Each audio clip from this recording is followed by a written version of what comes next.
India के दिल में पुराने पेड़ों और बांस के झुरमुट में कहानियां समय जितनी पुरानी रहती हैं।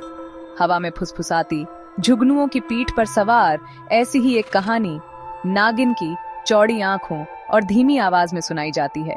कहते हैं एक सांप जिसके पास अपनी खाल उतारकर औरत का रूप धारण करने की शक्ति होती है। गांव वाले इन प्राणियों के बारे में डर और श्रद्धा से बातें करते थे। ये बड़ी शक्ति वाले प्राणी थे, खूबसूरत भी और खतरनाक भी। नागिन पर नजर डालना दुनिया में छिपे जादू की एक झलक पाने जैसा था। एक छोटे से गांव में एक बड़े जंगल के किनारे पर जिंदगी साधारण थी। दिन खेतों में काम करते हुए बीतते, रातें तारों से भरे आसमान के नीचे कहानियां सुनते हुए। एक दिन एक ट्रैवलिंग मर्चेंट आया। उसकी आंखें एक ऐसी कहानी से चौड़ी थीं जिसने सबकी रूह कंपा दी। उसने एक चमकदार सुनहरे सांप के बारे में बताया जो उसने कभी देखा था, उससे भी बड़ा, जंगल के अंदर एक मंदिर में जा रहा था। फिर उसने कसम खाई कि उसने अपनी आंखों से देखा। सांप बदल गया। उसने अपनी खाल उतारी और सांप की जगह एक लड़की खड़ी थी। गांव पर डर छा गया। इसका क्या मतलब था?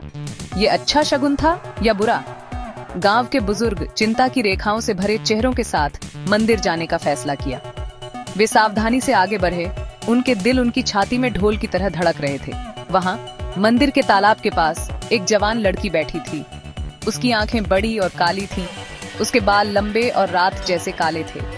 उसने एक साधारण सी सफेद साड़ी पहनी थी और उसकी गर्दन में सुनहरे शल्कों का हार चमक रहा था।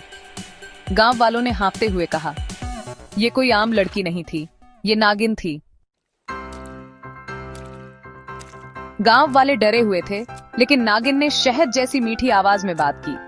उसने कहा कि उसे कोई नुकसान नहीं पहुंचाना है। मंदिर उसका घर था और वह शांति से रहना चाहती थी। उसने उनके गांव और उनकी फसलों की रक्षा करने का वादा किया अगर वे उसे स्वीकार कर लेंगे। गांव वाले उसकी सच्चाई से प्रभावित होकर मान गए। साल बीत गए। नागिन अपने वादे पर खरी रही। उसकी निगरानी में गांव फला फूला। उनका डर सम्मान में बदल गया, फिर प्रशंसा में और अंत में स्नेह में।